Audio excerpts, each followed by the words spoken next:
even conquering Billboard na yung pinag-uusapan natin. And she's setting a really wonderful record sa Southeast Asia. So itong Billboard, ano siya, may award-giving body which is ang Billboard Women in Music. Ang layunin ng award-giving body na to is to appreciate and empower women in music.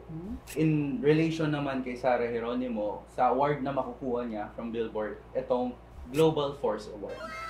Global Force Award. Okay. What about Global Force Award? Itong Global Force Award is first time in-introduce sa Billboard Women in Music. At ang unang makakatanggap nito na Filipina ay si Sarah Geronimo. So wala pa sa Pinas. Wala. So first si Sarah. Pero yung tanong na, siya ba ang una sa Southeast Asia? Siya po. Siya ang unang Southeast Asia na makakatanggap ng Global Force Award. Deserving nga ba ni Sarah Geronimo? Paano mo masasabing deserving si Sarah? Naku sir, si Sarah Geronimo kasi ano siya, not a force to be reckoned with. Naku, ang lalim naman. Ano yun? Ano yun? Ano yung sabihin? So, si Sarah kasi may musical career na siya of 20 years. 20 years! Sa 20 years po na yon, sobrang dami niya ng awards na napanalunan. Both locally and internationally. Kung nakaantabay po kayo kay Sarah, sobrang dami niya ng songs na hit. At Ano huwag pa? natin kakalimutan yung tala, no? All over the globe yun yata. Naggagagano ng tala. Makikita rin po natin na sobrang versatile niya as a performer because she can sing and dance. Sing and dance, tapos may acting, May acting na portion pa. pa. Pero syempre, hindi naman yan yung factor na kinonsider ni Billboard.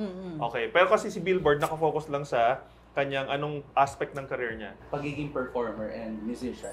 Tapos yung mga records niya, merong multi-platinum status. So, grabe achievement yun for a musician. Aside po dun sa mga na-mention ko kanina, ano din po siya, known for her concerts locally and internationally. So, nagtutour na rin po siya outside the Philippines. I didn't know na ang alam ko lang mostly sa US sila dahil sa ABS-CBN Yes, before. So, Star yan Magic. yun. Pero may solo din po siya, na siya lang mag-ito.